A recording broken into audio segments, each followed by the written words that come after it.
Usapho, izihlobo kunye noogxa bakanoXolo Siko nobengumongikazi kwisibhedlele iSt Dominic's eMonti nabatyumke intliziyo bazimase umngcwabo walo mongikazi nophulukene nobomi emva kokuxhaxhwa ngunyana wakhe oneminyaka engama-33 ubudala. Ngokwengxelo yosapho, umzimba kaSiko wabhaqwa ngunyana wakhe wokugqibela oneminyaka eli-16 nofunda ibanga le-10 nowayebuya kubhala iimviwo esikolweni ngalo mhla wesiganeko ngomhla wama-27 kwinyanga ephelileyo. Umtshana kaSiko, uSibongiseni Kolweni, uthi ebeyimbokotho ekwalilo nexhanti lekhaya yaye akayazi ukuba impilo izoba njani ngoku ngaphandle kukamakazi wakhe. Sixhelekile. As a result andikwazi nochaza into yoba siziva njani because okokuqala umakazi apha ekhaya beyinto yonke, bengutata, engumama, beyimbokotho yekhaya. Ikhaya belixhomekeke kuye, so sixheleke kakhulu. Asiyazi ngoku into yoba sizawuthini because samkelwe lixhadi lekhaya.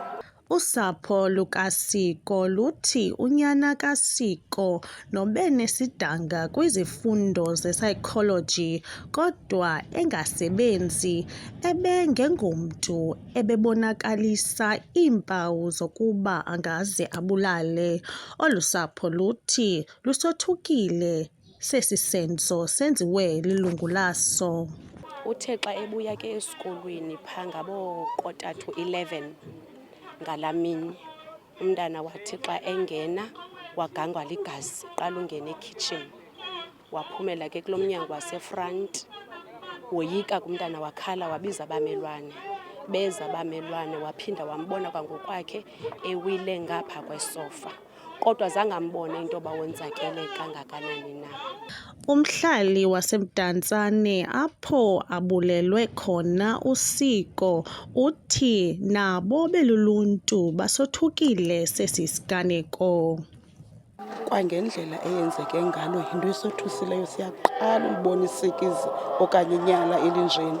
Loo nto ndithi kuwe isothuse kakhulu. Ugxa kaSiko uthi baza kumkhumbula lo mongikazi. USinoxolo bengumuntu obelunge kakhulu, ebathanda abantu, ewuthanda umsebenzi, and ngokumazi kwami ube umuntu ostrong kakhulu kuyona yonke into.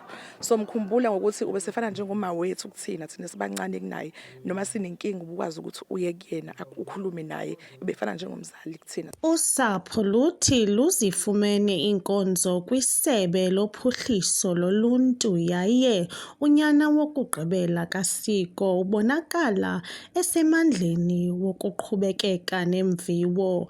uSiko ushiya ngemva umntakwabo, abantwana bakhe abathathu kunye nabazukulwana abathathu.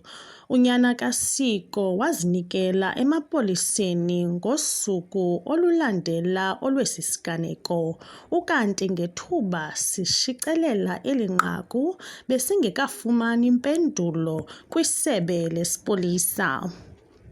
Kwiindaba ze-MPK TV, ndinguNandipha Mestile.